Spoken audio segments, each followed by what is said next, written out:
Cabbage's new video, and today isn't going to be like an unboxing video or a review. It's just me talking again to the camera. And like I say with these videos, if this video ain't for you, then I would just wait for the next one. But today I wanted to talk about like my YouTube sort of journey over the years, because I think a lot of my new subscribers, I don't think they've known that I've been doing YouTube now for nearly 10 years. I can't believe it, how it started, why I do it, and sort of like where it's ending up. And personally, like, I just started YouTube for fun. Like, it wasn't anything that I took too seriously, still don't now. And my first ever video that was uploaded to YouTube was not by me. It was my sister who filmed me. Oh, this must have been 2006-07 time, and it was just me at a friend's house in a park, going down a slide in tight jeans. And then the next video I did for YouTube was a college project, and I'm on there, my face, and it was in 2012, and I did like a cereal ad. It's on there if you look, but I'm not going to say what it is, but it's on there. And then my first proper, like, well, I started up a channel was in like 2013, and at the time these crazy like challenge videos, these funny comedic videos were sort of all the thing at the time.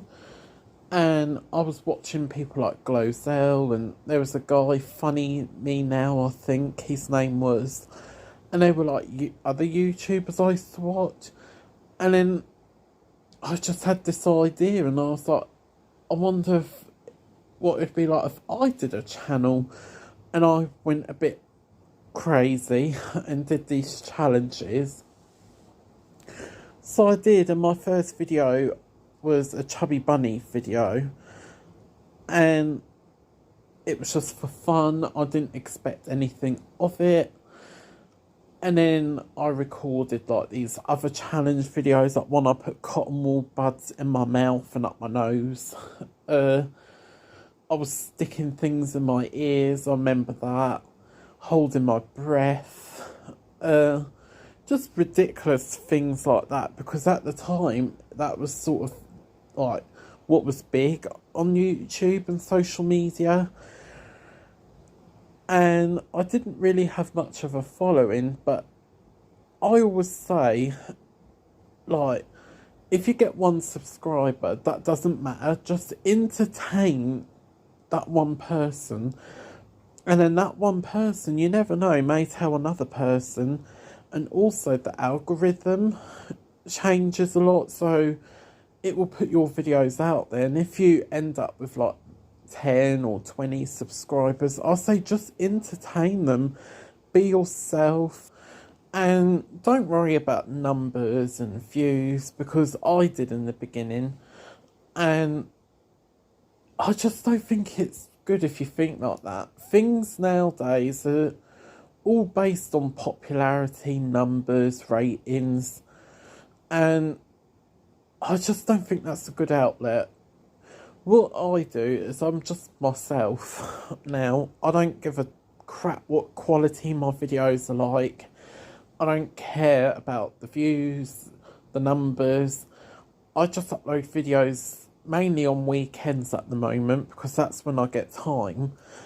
Not always, but sometimes. And I just sort of go with the flow, and I just hope for the best or not. It doesn't matter. Just doing these videos and just sort of going with the flow. And my first subscriber was actually someone I went on a date with. And being on a date, and I was like, oh, I got one subscriber so far. And they were like, it's me. And I was like, oh, well, okay. Yeah, I just carried on doing that for about a year or so. And then I sort of ventured out into like music, not me singing, but music.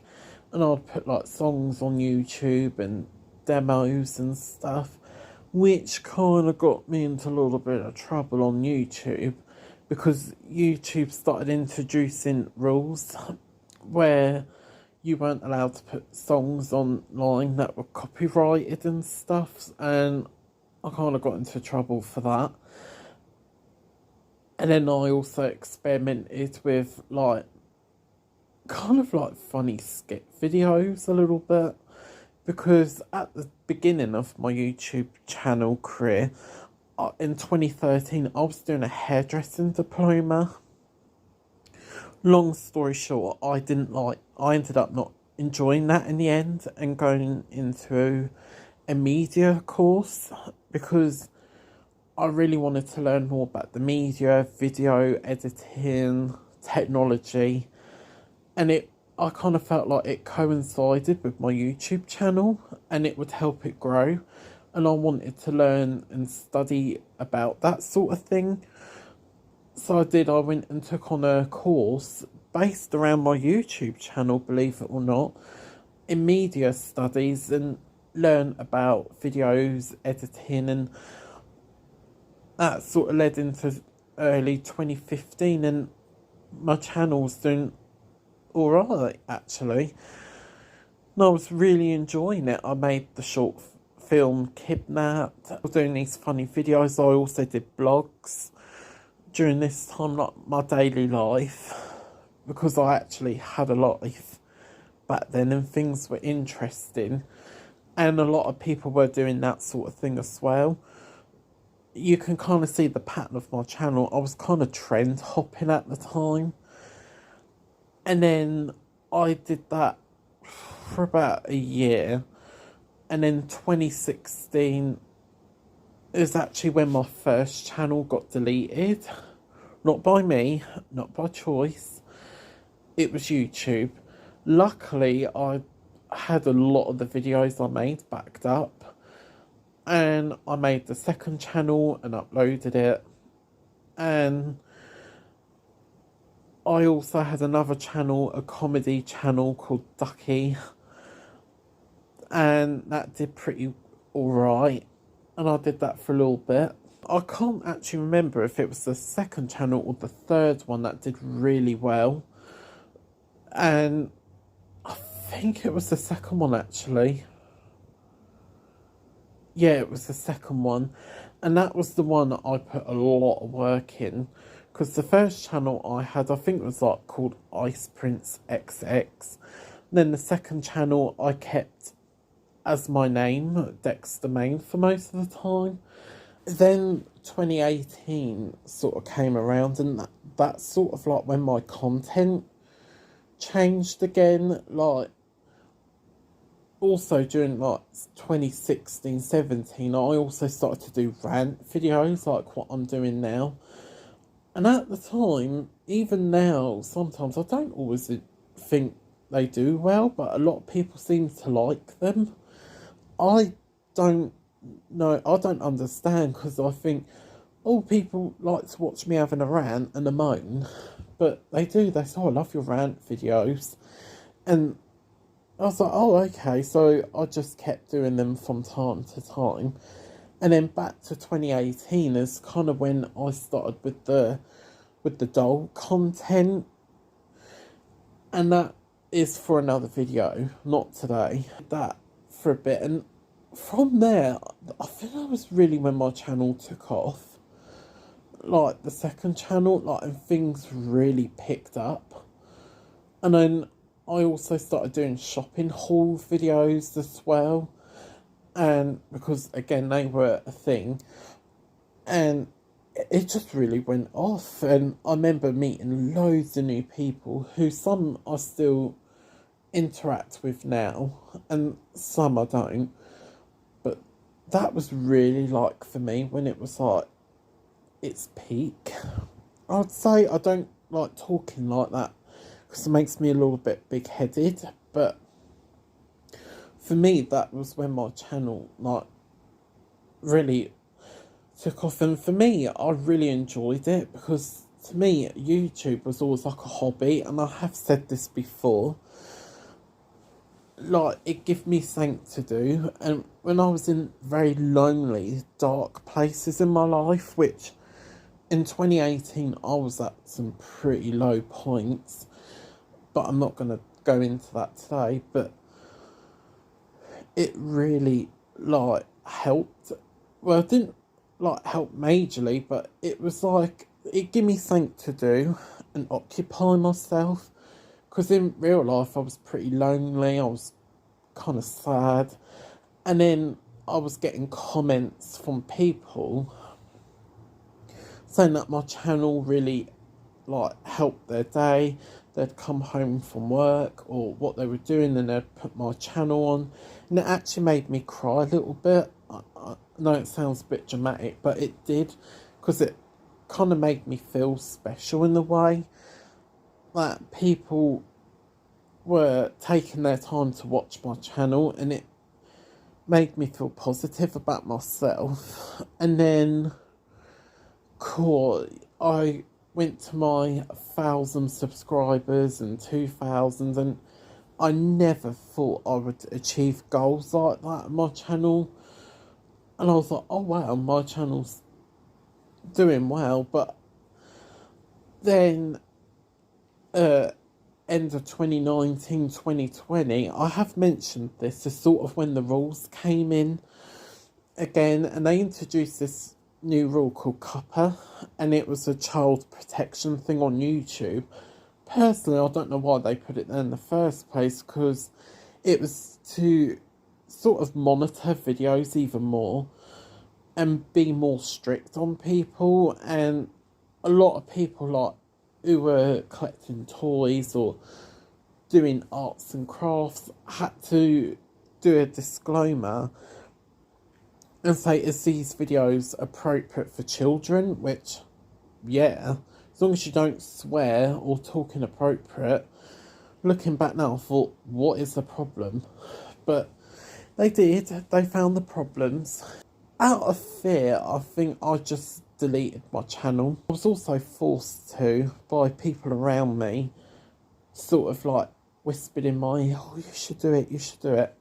You don't want to get in trouble. Oh, and I remember one person close to me, I'm not going to say who, actually got a kick out of it, like saying, oh my god, this is brilliant.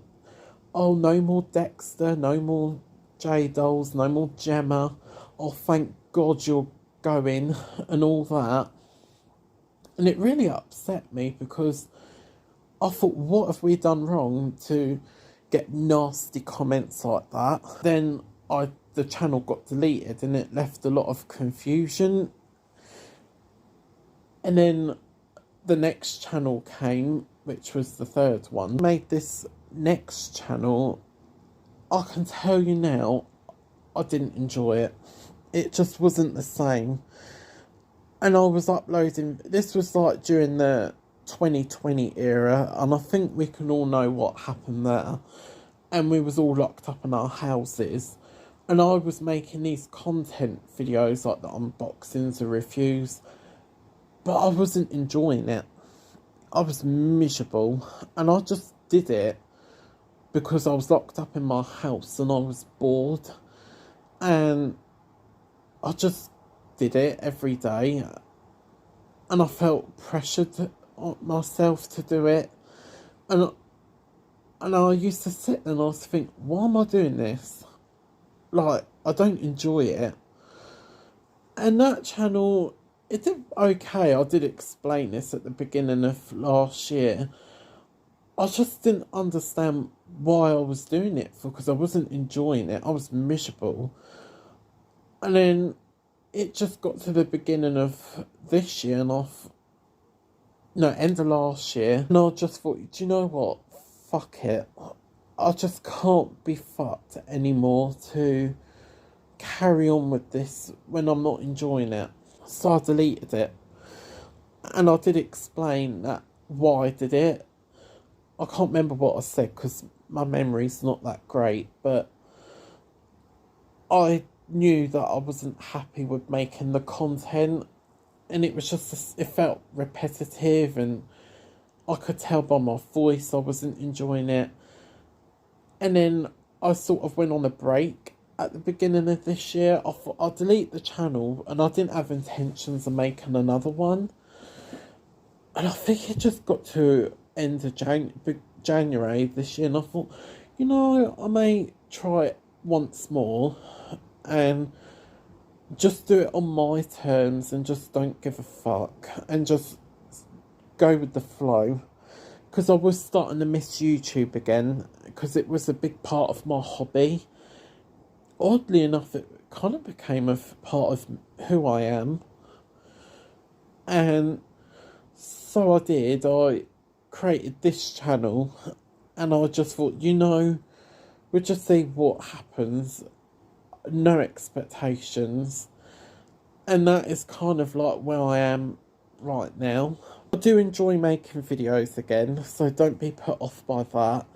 But I just don't feel pressured to do it anymore. I do it on my terms. And that's probably why the videos don't look so polished now. They're not fancy or glamorous. I don't do the thumbnails. I just can't be bothered. And personally, I feel better for that, because I don't feel pressured or controlled, or oh, I have to fit into a narrative, or I don't have to be popular. And I do have loads of ideas what I want to do for YouTube, but I'm just too scared to do them. But for now, I just stick to the doll content and do the unboxings, the odd rant here and there, maybe a little Q&A, and just see what happens. And if it works out, it's great. And I don't know how many subscribers I got now, but I still entertain. Like, even if it's just a small amount, I try my best and I put on a good show for them. And I think that's what matters, is don't worry about numbers or popularity. Just be yourself, be comfortable, and just go with the flow and do something you enjoy. Like, if that's gaming, vlogs, rants, dolls, whatever, just take it at your own pace. Don't feel pressured because you see all the big YouTubers or the big people on social media. Just be yourself and focus on your little small community. And you never know, it may grow, it may not, but does it matter? No. And my advice would be, from the 10 years I've done YouTube, is just be yourself. Don't worry about what others are doing. Don't worry about the big fish. Just worry about the people around you in the YouTube community. And you never know, I made friends through YouTube and I didn't expect it. And I quite enjoy being a smaller YouTuber. Like, I couldn't imagine what being the big fry is, and having people telling me what to do and what to say on there, because I feel like this is one of the few things in my life at the moment that I have kind of control over. And yeah, sorry for this video, it is a bit all over the place, but nearly all my videos are like that. And I always say it all the time, I always think, oh, they're all over the place. But if you like this video, give it a like. If not, that's okay, and I will see you soon. Bye.